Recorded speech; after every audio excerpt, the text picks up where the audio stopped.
En el marco del doctorado latinoamericano en Educación, Políticas Públicas y Formación Docente, les presento tendencias de análisis de políticas educacionales y de profesión docente en América Latina. Con ustedes, Marta de Souza. Las políticas públicas son acciones que emprenden los gobiernos para resolver problemas de la sociedad. También no son solamente un proceso de decisión, sino el lugar donde una sociedad dada construye su relación con el mundo. Es una imagen de esa realidad sobre la cual se quiere intervenir. Para ello cuenta con ciertos elementos, los actores, el contexto, las ideas, la información y los cambios tecnológicos. La política tiene que ver con el futuro, no con el pasado o con el presente, pero nunca podemos estar realmente seguros acerca de cómo será el futuro, ni siquiera si lo hacemos con la mejor de las intenciones y el diseño de las políticas más estructurado. Por supuesto que las políticas tienen una dimensión intelectual especial desconocida en la investigación en ciencias sociales, que la hace más vulnerable a los críticos, tanto académicos como políticos. La complejidad y escala de las políticas públicas educativas son el resultado de la información confiable de conocimientos especializados y de cálculos precisos para una adecuada implementación, ya que de estas dependen efectos de políticas y sociales para el Estado. Las políticas educativas tienen un papel central en la actualidad. Su desarrollo consta de 3 fases: diseño, operación y resultados. Los fracasos de las políticas educativas se deben a los errores del diseño y a las grandes decisiones que toman, más que a los operadores mismos. Es importante resaltar que las políticas educativas quedan estrechamente vinculadas con los alcances y pertinencias de las políticas públicas, porque supone una transparencia, un interés general y un financiamiento colectivo. Todo ese análisis sobre políticas públicas educativas se enfrenta a diversos retos de orden teórico y técnico y metodológico. Por supuesto que las decisiones en materia de políticas públicas educativas son el resultado del diálogo, de la multiplicidad de argumentos, de la polémica y de los acuerdos o consensos a los que se puedan llegar. El análisis de políticas es una actividad política y social. El análisis de políticas públicas no es un conocimiento o modelo específico, es la manera como utilizamos el conocimiento de otra ciencia para resolver justa y eficientemente los problemas concretos de la política pública. Para Bardach, en su análisis de políticas públicas, al señalar que no es un conocimiento o modelo específico, sino esa manera como utiliza la técnica de manera analítica, porque describe su estructura desde tal definición del problema hasta la propuesta concreta y las posibles formas de exponerla, y además genera consensos para su implementación. Es una guía ordenada en 8 pasos que sistematiza y explica los procesos por los que una situación determinada es considerada problema y termina siendo objeto o no de esa acción gubernamental. Esos 8 pasos comienzan con esa definición del problema, pasando por la obtención de esa información, construyendo las alternativas de solución, confrontando los costos, proyectando los resultados a través de la selección de los criterios que va a permitir decidir y tomar en cuenta esa historia.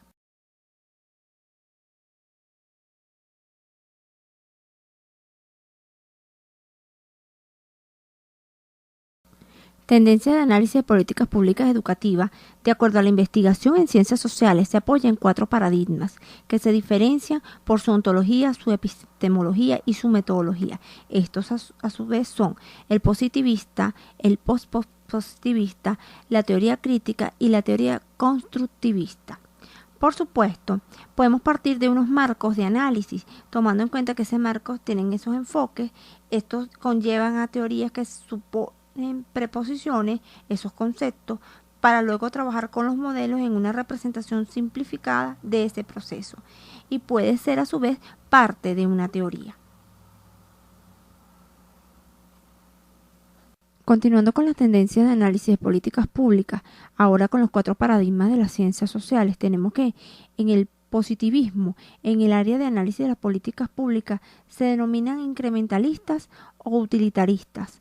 La postura incrementalista centra su análisis en la formulación e implementación de las políticas públicas en los procesos de negociación entre los varios grupos organizados que defienden sus intereses particulares tanto durante el proceso legislativo como durante su implementación. Desde la postura utilitarista se expresa ampliamente a través del análisis del costo-beneficio como método de valoración de las alternativas de las políticas. De igual manera, para muchos analistas de las políticas públicas, se precisa que se prolongue ese sueño de una disciplina que aporta un conocimiento científico, objetivo y útil, un saber especializado que ayude a la toma de decisión o a la legitimación de esas decisiones en materia de políticas públicas. Continuando con el pospositivismo, existe una multiplicidad de causas y efectos que dificulta seriamente la tarea explicativa. Una política pública vista desde este paradigma se desarrolla bajo la misma lógica, pero cuando logra imponerse en el campo de la política, tiene un proceso de desarrollo, de expansión, mediante la multiplicación de normas, reglas e instituciones. También que corresponden con la concepción básica de la política, es decir, desde su núcleo duro. Es importante que el trabajo de las políticas no cuestione los fundamentos o postulados de la política, sino que proponga adaptaciones o ajustes relativamente marginales, lo que en el plano legislativo corresponde, a grosso modo, a modificaciones en reglamentos, decretos, entre otros. Entonces, se cuestiona en primer lugar la política como tal y eventualmente se cuestiona la lógica fundamental de esa política. En el plano de la política surgen otras propuestas políticas para afrontar ese problema.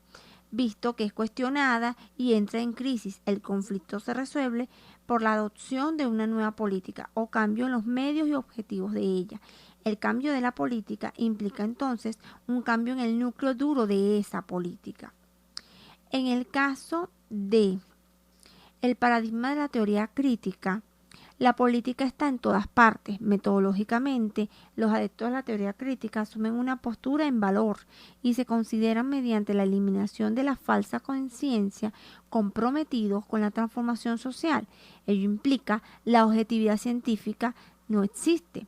Entonces, las políticas públicas alteran la infraestructura comunicativa de la sociedad, la cual entrelaza la estructura social y su acción social. También, desde las teorías críticas en el campo de análisis de la política pública, busca mostrar empíricamente el proceso por el cual se logra mantener la reproducción en su contingencia y variabilidad de las creencias, consentimientos y esperanzas de la ciudadanía. Se enfoca en develar las selecciones de poder y las manipulaciones de la vida cotidiana. Apunta a mostrar los límites y la vulnerabilidad de los poderes establecidos, a la vez que devela los mitos normativos y las creencias que se encuentran en su trasfondo.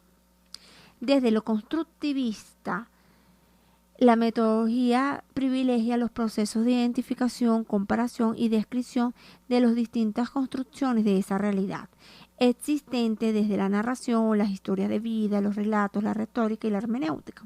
Acorde a esta postura, es imposible elaborar teorías o modelos de explicación y aún menos modelos predictivos o normativos de la realidad política, económica y social, pues ésta es inasequible a la objetividad y a su interpretación. No es más que una construcción en otros igualmente válidos que busca la credibilidad social más que con la certeza científica que impone la actualidad. Continuando con las tendencias de análisis de las políticas públicas, esta vez con los marcos de análisis. Para tener en cuenta esa complejidad de la política pública, la mayoría de los analistas contemporáneos no solo usan una teoría en particular, sino que proponen marcos explicativos generales que combinan diferentes teorías inspiradas en los diferentes paradigmas. Tales como marcos de análisis prospectos buscan tener en cuenta múltiples factores. Un factor racional que tiene que ver con los intereses naturales de los actores, en este caso neopositivista y pospositivista. Dos factores que tienen que ver con lo institucional o estructural que influyen en el proceso de formación de las políticas públicas. Aquí entra el neopositivismo y el pospositivismo. Y un tercer factor cognitivo o de ideas que tiene que ver con la construcción, la teoría crítica, en el que se establecen las 3 I, los intereses, las instituciones y las ideas.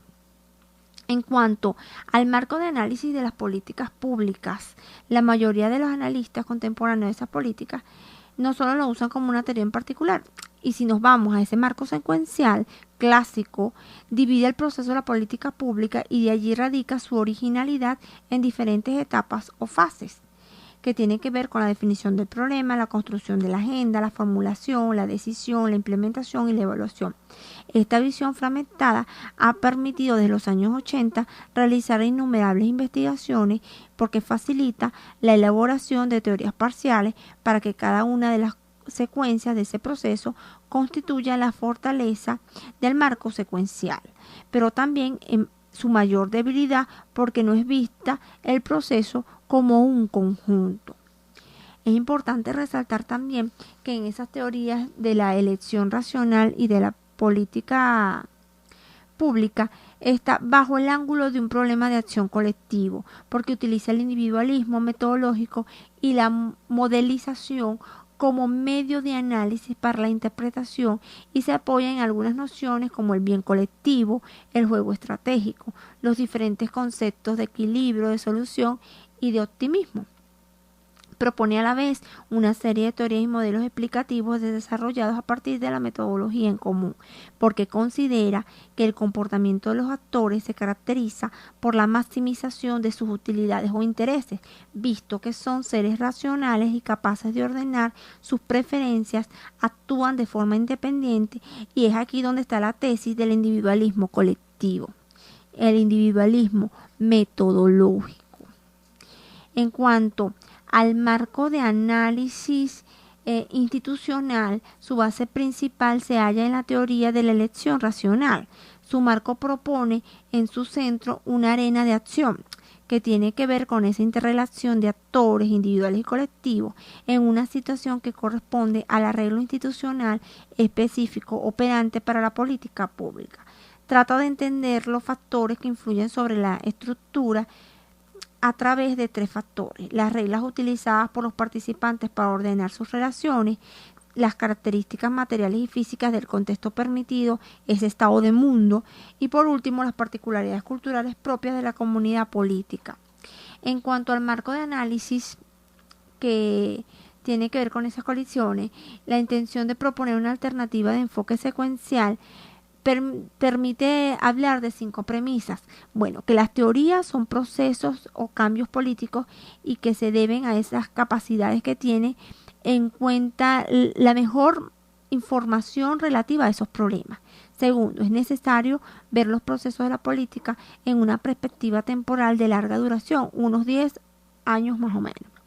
La unidad de análisis no puede limitarse a la estructura gubernamental, sino a un subsistema de política. Cuarto, al interior del subsistema debe incluir también actores como los periodistas, los investigadores, los analistas de política, debido al papel tan importante que juegan en la difusión de ideas y actos de nivel gubernamental activos en el proceso de formulación e implementación de tal política. Y quinto, considera incorporar teorías implícitas sobre la manera de alcanzar sus objetivos. Estas teorías pueden ser entendidas como sistemas de creencias que incluyen los valores prioritarios. En cuanto al marco de análisis por lo referencial al atender a las políticas públicas como configuración de actores, hace énfasis en 3 puntos. El problema de la racionalidad de los actores tiene que ver con esa incertidumbre y complejidad de los procesos de decisión. El papel de la administración pública, el medio de decisión central. Eso tiene que ver con la transitación de la toma de decisiones, de la administración sectorial, de los intereses, de los organismos políticos presentes. Por supuesto, en tercer lugar, las redes de actores se construyen en redes de políticas públicas. Este marco referencial de políticas articula 4 niveles de percepción del mundo: los valores, las normas, los algoritmos y las imágenes. Se descomponen en 3 elementos: el referencial global, el referencial sectorial y los operadores de transacción de relación global sectorial. En cuanto al marco de análisis narrativo de Roy, señala que esos relatos usualmente utilizados para descubrir y analizar las controversias de las políticas públicas, porque representan en sí mismos una fuerza.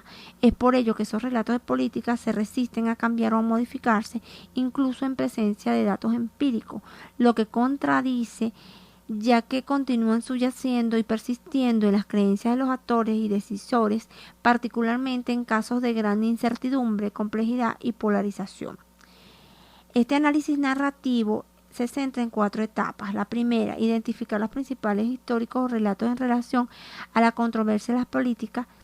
El segundo tiene que ver con identificar los relatos alternativos a lo que se denomina esa controversia o los contrarrelatos. En tercer lugar, se trata de comparar estas series de relatos con el fin de generar un metarrelato.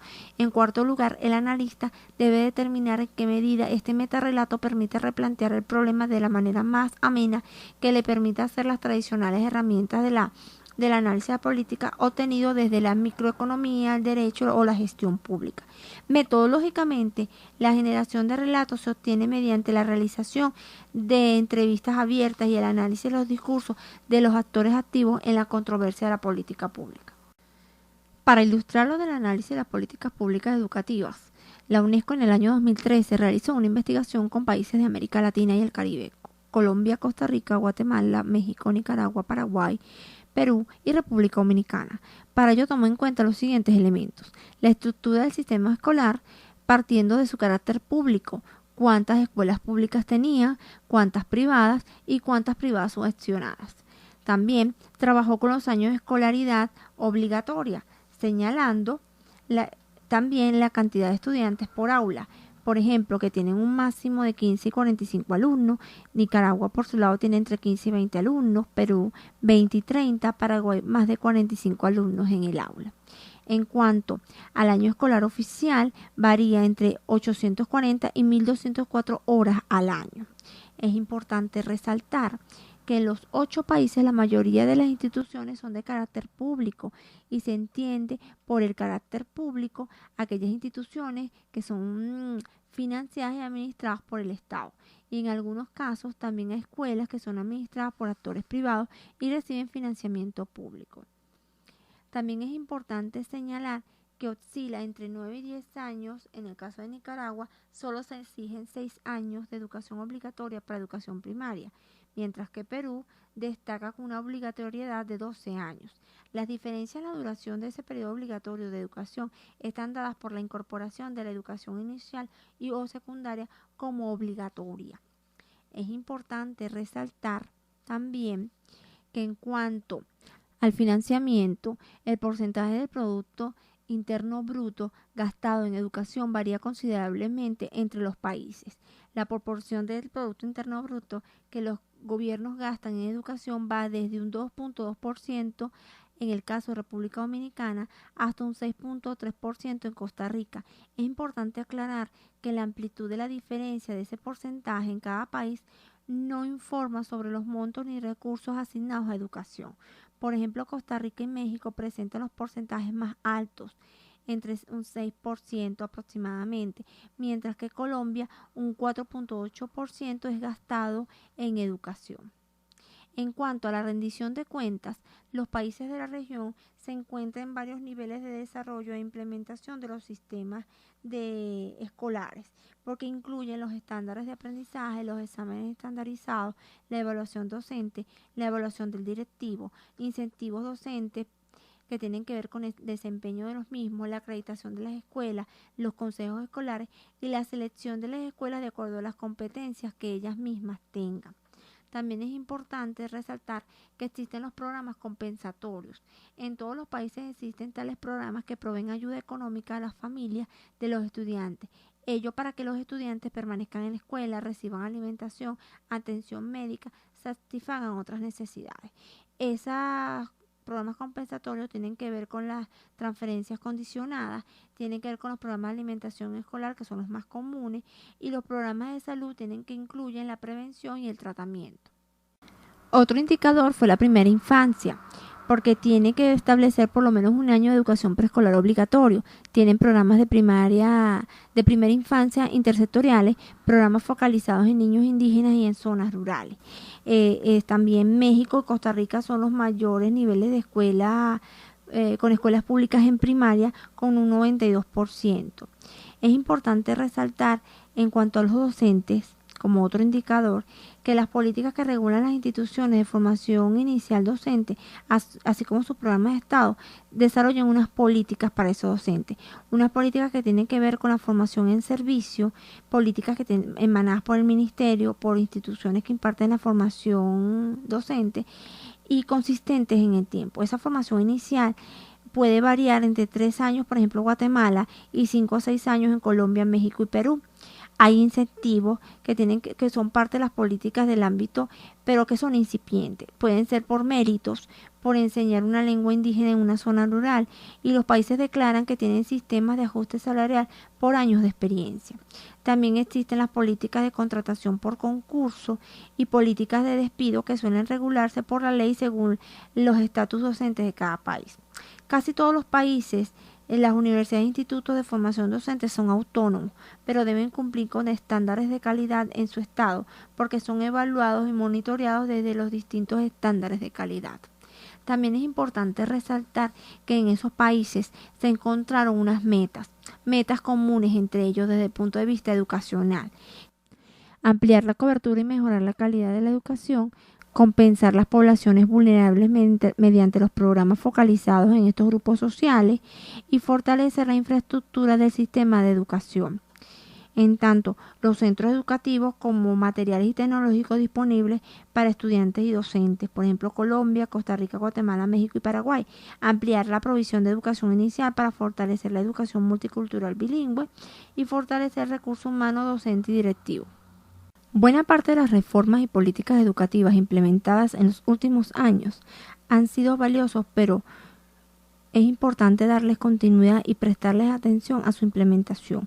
Para esa implementación exitosa de las políticas educativas fue necesario considerar la estructura institucional y los actores involucrados, así como prever un escenario realista de mediano y largo plazo para medir su impacto, una alineación clara en particular de las políticas docentes y de la escuela con la agenda más amplia de la educación. Además, se añade que la información que brinda el sistema, los indicadores deberían señalar la medida en que están siendo alcanzados los objetivos de la sociedad con respecto a ese sistema educativo.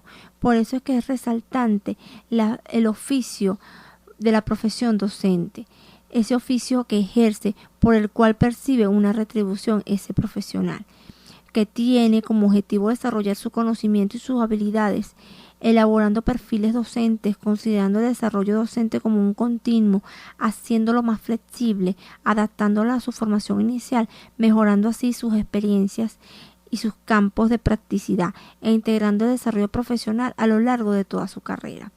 Por supuesto, es importante resaltar que el ejercicio de la profesión de docente es relativo a su ingreso, reingreso, retiro, traslado, promoción, ubicación, ascenso, estabilidad, remuneración, perfeccionamiento, profesionalización, licencias, jubilaciones, pensiones, vacaciones, previsión social, régimen disciplinario y demás relacionados con la prestación de servicios profesionales de los docentes.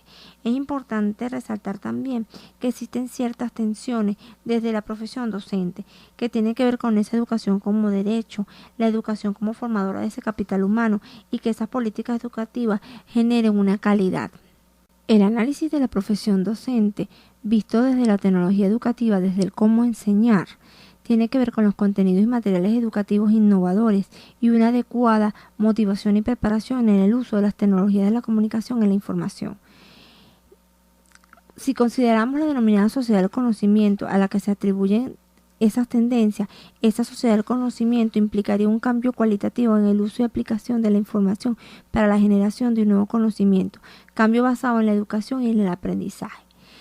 Desde la profesionalización como formación integral, es mejorar las competencias profesionales del maestro en ejercicio, realizar programas de capacitación como principal exigencia de un sistema educativo eficiente en la formación de un recurso humano, y ello conlleva a una educación de calidad y a esa capacidad para admitir de forma responsable los recursos a su cargo de la profesionalización.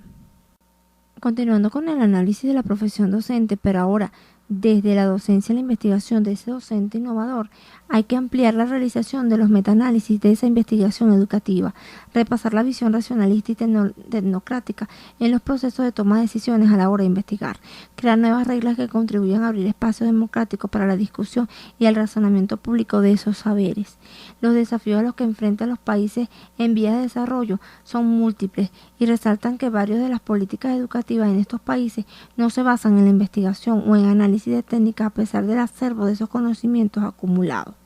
Es importante destacar que demostraron que existe una escasa interacción entre los especialistas y quienes formulan políticas públicas, generando que las decisiones importantes en política educativa se encuentren desagregadas del cúmulo de conocimientos de investigaciones que generan los académicos y los especialistas. También es importante resaltar que en la formación intelectual, la educación para todos es una política social percibida por la región como un elemento de desarrollo económico de los ciudadanos y como un factor de bienestar. Algunos países tienen sistemas de evaluación diferentes, mientras que otros están en proceso de desarrollarlo. En general, en el contexto de América Latina, las evaluaciones docentes consisten en exámenes escritos y no se evalúa directamente su desempeño ni en el aula ni consideran el rendimiento del estudiante con exámenes estandarizados. El uso de tales evaluaciones no son consistentes, tienen consecuencias en sus condiciones. Por ejemplo, en Colombia, México y Perú tienen consecuencias esa evaluación docente porque afecta sus condiciones de contratación y sus salarios como profesores, mientras que en Guatemala permite asignar a los docentes a las instituciones educativas.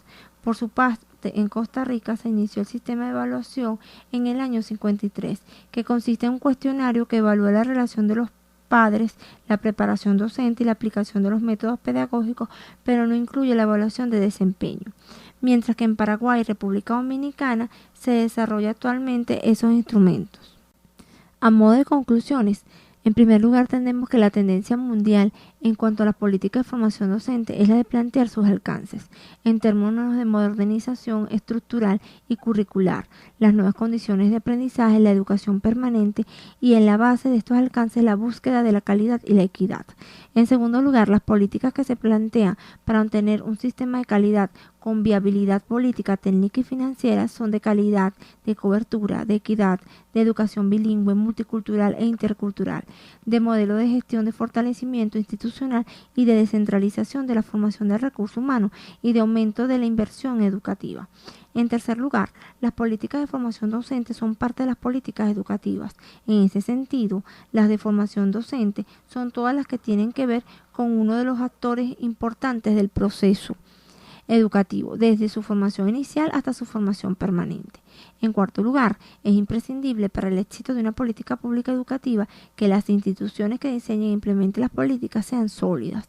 Quinto lugar, una política también puede considerarse ausencia de política y que tiene que darse que los objetivos de esas políticas no sean vinculantes a la calidad, sino a otros asuntos, por ejemplo, valores inspirados en la igualdad y la equidad.